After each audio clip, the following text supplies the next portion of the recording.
اعوذ باللہ من الشیطان الرجیم بسم اللہ الرحمن الرحیم الحمد للہ رب العالمین والعاقبۃ لأہل التقوی والیقین والصلاة والسلام علی اشرف الانبیاء والمرسلین وعلی آلہ آل اللہ المیامین الذین اذھب اللہ عنہم الرجس وطہرہم تطہیرا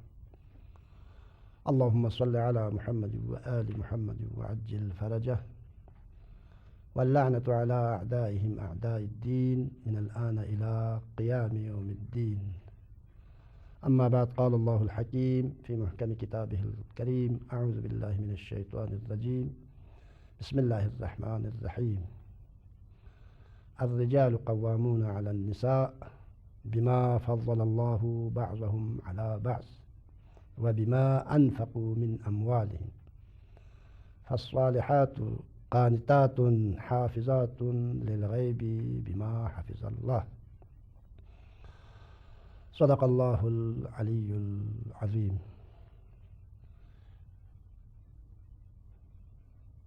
حقوق کے عنوان کے تحت پچھلی نشستوں میں بیوی کے حقوق کے عنوان کے تحت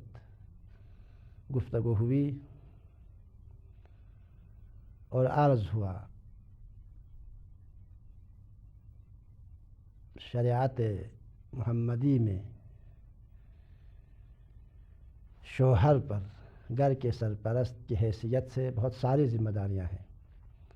خصوصاً بیوی کے بارے میں شوہر کے متعدد درجنوں ذمہ داریاں قرآن و سنت میں بیان ہوئی ہیں، اور ان میں سے کچھ عرض ہوا جیسا کہ کچھ واجب ہیں، ان کا ادا کرنا ضروری ہے. اگر ان حقوق کو ادا نہ کرے تو شوہر مستحق عقاب ہیں، مستحق عذاب ہیں. اور کچھ مستحب ہیں. مستحب کا معنی یہ ہے اگر وہ حقوق ادا کریں تو شوہر کے نامہ اعمال میں ثواب لکھا جائے گا، اس کے نامہ عمل میں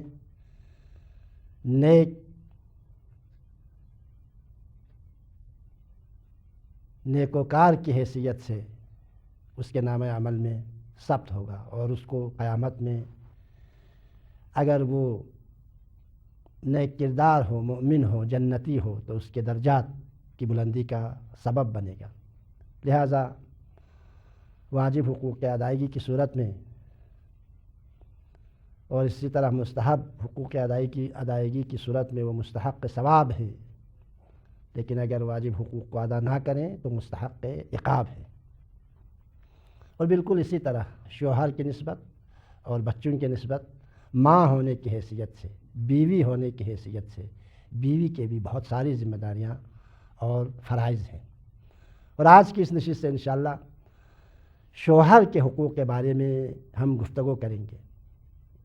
جیسا کہ عرض ہوا، جس طرح شوہر ہونے کی حیثیت سے بیوی کے متعدد حقوق کا ادا کرنا شوہر پر واجب ہے، بالکل اسی طرح شریکہ حیات اور بیوی اور بچوں کے ماں ہونے کی حیثیت سے بیوی کے بھی عظیم ذمہ داریاں اور فرائض ہیں. یک طرفہ نہیں ہیں، بہت ہی عظیم ذمہ داریاں ہیں. قرآن و سنت کی روشنی میں، اسلامی تعلیمات کی روشنی میں، قرآن مجید میں اور رسول اللہ صلی اللہ علیہ وآلہ وسلم کے فرامین میں صریحاً بیان ہوئے ہیں. بہت ساری ذمہ داری کا نچوڑ اور خلاصہ یہ ہے کہ اچھی طرح سے شوہرداری کریں. سب سے پہلی ذمہ داری بیوی کے، اور شوہر کے سب سے پہلا حق جو بیوی پر ہے وہ یہ ہے کہ بیوی کو چاہیے کہ وہ اچھی طرح سے شوہرداری کرے. بہت روایات میں جو ہے اچھی شوہرداری کے حوالے سے بہت سی روایات جو ہے کتب حدیثی میں نقل ہوئی. ایک چھوٹی سی حدیث امیر المومنین علی بن ابی طالب علیہ السلام پیغمبر گرامی اسلام کے حوالے سے، البتہ حدیث امیر المومنین کے عنوان سے نقل ہوئی ہے، لیکن پیغمبر گرامی اسلام کے حوالے سے امیر المومنین علی بن ابی طالب نقل کرتے ہیں. یعنی اچھی شوہرداری اتنی اہمیت کے حامل ہیں. فرماتے ہیں جہاد المرأۃ حسن التبعل، عورت اور بیوی کا جہاد یہ ہے. جہاد فروع دین میں سے واجب ہیں. بعض امام معصوم کے زمانے میں، پیغمبر کے زمانے میں، یعنی بعض دوسرے حالات میں دفاع اگر جہاد واجب نہ ہو تو کم از کم ہمارے زمانے میں بھی متعدد مواقع پر دفاع واجب ہیں، لیکن عورتوں سے جہاد کا حکم اٹھا لیا گیا ہے، عورتوں سے جمعہ اور جماعت کا حکم اٹھا لیا گیا ہے، عورتوں سے اذان و اقامت دینے کا حکم اٹھا لیا گیا ہے، عورتوں سے کتابت اور تحریر کا حکم اٹھا لیا گیا ہے۔ جہاد واجب نہیں ہے، نماز جمعہ پہ جانا واجب نہیں ہے، نماز جماعت میں شرکت کرنا واجب نہیں ہے، اذان دینا واجب نہیں ہے عورت پر، لیکن اس کے مقابلے میں عورت پر ایک سنگین ذمہ داری خداوند متعال نے اس جہاد تلوار لے کر جہاد کرنے کے مقابلے میں جو مردوں پر واجب ہے، عورت پر اس سے زیادہ سخت جہاد ایک حکم جو ہے، جہادی حکم عورتوں پر فرض کیا گیا ہے قرآن و سنت میں۔ امیر المؤمنین فرماتے ہیں کہ رسول اللہ صلی اللہ علیہ وسلم نے فرمایا، جہاد المرأة حسن التبعل، عورت اور بیوی کا جہاد یہ ہے کہ اپنے شوہر کی اچھی طرح سے شوہرداری کرے، یہی جہاد فی سبیل اللہ ہے، واقعی حقیقت بھی ہے۔ وما ينطق عن الهوى ان هو الا وحی یوحیٰ، یہ وہ رسول کا کلام ہے، یہ وہ اس رسول کے جانشین کا کلام ہے جو وما ينطق عن الهوى، قرآن نے ڈگری عطا کی ہے، جو بھی رسول اور رسول کے 12 جانشینوں کے منہ سے نکلتا ہے وہ وحی ہے، عین وحی ہے، خدا کی طرف سے ان کو یہ حکم دیا گیا ہے، خدا نے ان پر یہ حکم نازل کیا ہے، وحی کے بغیر وہ خود سے کچھ حکم الہی کی حیثیت سے کچھ بیان نہیں کرتا۔ اور یہ وہ رسول ہے جو صادق و مصدق ہیں، صدق کی تصدیق اس کے ذریعے کی گئی ہے، نہ کہ اس کی تصدیق صدق کے ذریعے کی گئی ہے، سچائی کی تصدیق رسول کے ذریعے کی گئی ہے، یا کسی کے سچا ہونے کی تائید کریں تو وہ سچا ہے، وإلا وہ ہزار دعا کرے میں سچ کہہ رہا ہوں وہ سچا نہیں بن سکتا۔ اس رسول کا یہ فرمان ہے، بہت مختصر جملہ، جہاد کو اٹھا لیا گیا ہے، لیکن اس سے زیادہ سخت ایک حکم خداوند متعال کی طرف سے جہاد کے بدلے میں عورتوں پر فرض کی گئی ہے، اور وہ حکم یہ ہے، جہاد المرأة حسن التبعل، عورتوں کا جہاد یہ ہے کہ وہ اپنے شوہر کی اچھی طرح شوہرداری کریں، شوہر کے ساتھ اچھی طرح پیش آئیں، اور شوہر کے احکامات جو جائز احکام ہیں، شریعت محمدی کے مطابق ہیں، ان احکامات کو قبول کریں، شوہر کی اطاعت کریں، شوہر کی حفاظت کریں، شوہر کے خاندان کی حفاظت کریں، عزت و آبرو کی حفاظت کریں، ان کے مال کی حفاظت کریں، اور دوسرے لوگوں کے سامنے اور اپنے بچوں کے سامنے اس کی حیثیت کو محفوظ رکھے۔ یہ ہے حسن تبعل، بہترین شوہرداری ہر لحاظ سے، ولو کبھی وہ اس پر ظلم بھی کریں، آگے انشاءاللہ بیان ہوں گے، کبھی ہاتھ بھی اٹھائیں شوہر بیوی پر، جائز نہیں ہے، حق نہیں رکھتا، لیکن انسان ہے، غصے میں آ کر تو بیوی کو صبر تحمل سے کام لینا چاہیے، شوہر پر ناروا تہمتیں لگانے کے بجائے اس کی غلطیوں پر پردہ ڈالیں، یہ ہے حسن تبعل، اور ہر لحاظ سے شوہر کی حیثیت کو محفوظ رکھیں، اس لیے کہ شوہر ہی وہ شخصیت ہے جس کی رضایت پر، جس کی اطاعت پر، جس کی پیروی میں، جس کے احکام کے اطاعت میں نجات ہے، وإلا نماز پڑھے، روزہ رکھے، ماتم کرے، سینہ زنی کریں، صدقہ دے، سب کچھ کرے، لیکن اگر شوہر اس سے ناراض ہو تو نہ عبادت، نہ روزہ، نہ نماز، نہ حج، کسی چیز کا بھی جو ہے فائدہ نہیں ہے، جب تک البتہ ناجائز طریقے سے نہیں، شریعت کے مطابق اگر غیر شرعی کوئی حرکت انجام دے، شوہر ناراض ہو جائے اور اس کے باوجود بیوی جو ہے اس کو نظر انداز کر کے اپنے کاموں میں اور جو واجبات شرعی اس کو ادا کرتے رہے تو اس کا کوئی فائدہ نہیں ہے، شوہر کی رضایت میں جنت ملے گی۔ چنانچہ حضرت امام محمد باقر علیہ السلام، باقر العلوم، شکافندہ علوم آل محمد کو علی ابن ابی طالب کے بعد دنیا میں منتشر کرنے والی شخصیت حضرت امام محمد باقر علیہ السلام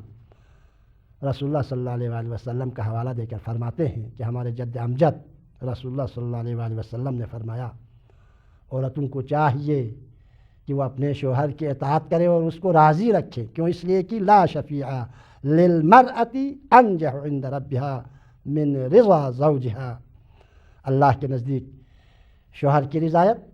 شوہر کی خوشنودی سے زیادہ عورت اور بیوی کو نجات دینے والا کوئی شفیع نہیں ہے۔ شوہر کی رضایت قیامت کو شفاعت کرے گی اور بیوی کو نجات ملے گی اس شفاعت سے۔ جو عورت اس حال میں مر جائیں،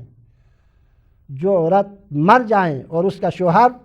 وزوجھا عنہا راضٍ، اور اس کا شوہر اس سے راضی ہو، تو دخلت الجنہ، کسی قید و شرط کے بغیر وہ جنت میں جائے گی۔ لہٰذا جنت کا حصول شوہر کی رضایت پر ہے، لہٰذا ضروری ہے کہ بیوی ہونے کی حیثیت سے شوہر کا احترام کریں اور اس کی حیثیت کو برقرار رکھیں اور ہر حال میں اس کو راضی رکھنے کی کوشش کریں۔ اس لیے کہ یہ سیرت ائمہ میں بھی ہمیں یہی بات ملتی ہے، جب مومنات کنیز زہرا ہونے کے دعوے دار ہیں، واقعاً حق بھی یہی ہے، ہونا بھی چاہیے، تو زہرا کے کنیز کے دعوے دار مائیں اور بہنوں اس حدیث پر توجہ کریں۔ جب حضرت زہرا سلام اللہ علیہا نے شہادت پائی تو تاریخ اور حدیث کی کتابوں میں یہ حدیث مکررن نقل ہوئی ہے۔ حضرت زہرا نے جب شہادت پائی، اگر واقعاً آپ کنیز زہرا ہو، زینب اور ام کلثوم اور فاطمہ زہرا کے کنیز ہونے کے دعوے دار ہوں، تو اس جملے پر توجہ کریں، بہت اہم جملہ ہے۔ امیر المومنین نے حضرت زہرا سلام اللہ علیہا کی شہادت کے بعد جب آپ کو غسل دیا، کفن پہنایا، پھر دفن کے لیے قبر کے دہانے تک لے گئے، تو وہاں پر حضرت زہرا سلام اللہ علیہا کے جنازے کے قریب کھڑے ہو کر چہرے کو آسمان کی طرف کر کے فرمایا، اللہم انی راض عن ابنت نبیک، پروردگارہ میں تیرے نبی کی بیٹی سے راضی ہوں۔ سبحان اللہ۔ علی گواہی دے رہے ہیں، کس بات کی گواہی دے رہے ہیں؟ اس بات کی گواہی نہیں دی، پروردگارہ زہرا نے بہت سی مصیبتیں جی لی ہیں، بہت سی مصیبتیں اٹھائی اسلام کے خاطر، دین اسلام کی حفاظت کے خاطر۔ 18 سال کی عمر میں بال سفید ہو گئی تھی، یہ تاریخ کے مسلمات میں سے سب نے نقل کیا ہے، اتنی مصیبتیں جی لی دین اسلام کی حفاظت کے لیے، امامت کی حفاظت کے لیے، ولایت کی حفاظت کے لیے۔ لیکن علی نے یہ نہیں کہا، میں گواہی دیتا ہوں کہ زہرا نے پوری زندگی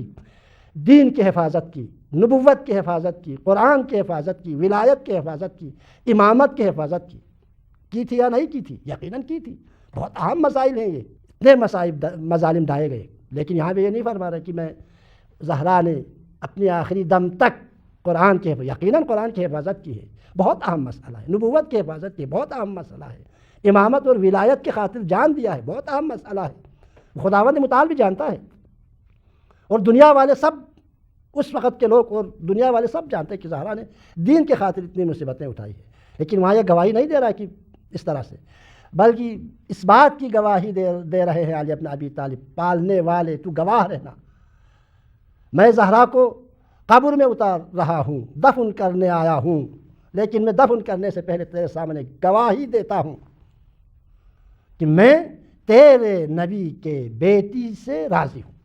دیکھیں شوہر کی رضایت کی کتنی اہمیت ہے۔ واقعی یہی ایک جملہ اگر ہمارے ماؤں اور بہنوں کی سمجھ میں آئے تو پوری زندگی کے لیے کافی ہے،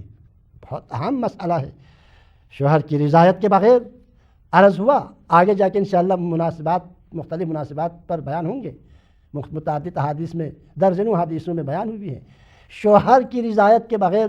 پڑھی گئی نماز قابل قبول نہیں ہے، حج قابل قبول نہیں ہے، روزہ قابل قبول نہیں ہے، صدقات قابل قبول نہیں ہے، خدمت خلق قابل قبول نہیں ہے، کچھ بھی نہیں ہے۔ لہٰذا امیر المومنین اسی اہمیت کو مد نظر رکھتے ہوئے ہمیں تعلیم دے رہے ہیں حقیقت میں اس دعا کے ذریعے، قیامت تک آنے والے پیروکاروں کو، زہرا کے کنیزوں کو یہ پیغام دینا چاہ رہے ہیں علی ابن ابی طالب، کان کھول کر سن لو، اگر جنت میں جانے کی خواہش رکھتی ہو تو وہ صرف اور صرف شوہر کی رضایت میں ہے، اس کے علاوہ تمام عبادت بیکار، تمام زحمتیں بیکار۔ خداوند متعال کی بارگاہ میں ہم دعا کرتے ہیں کہ ہماری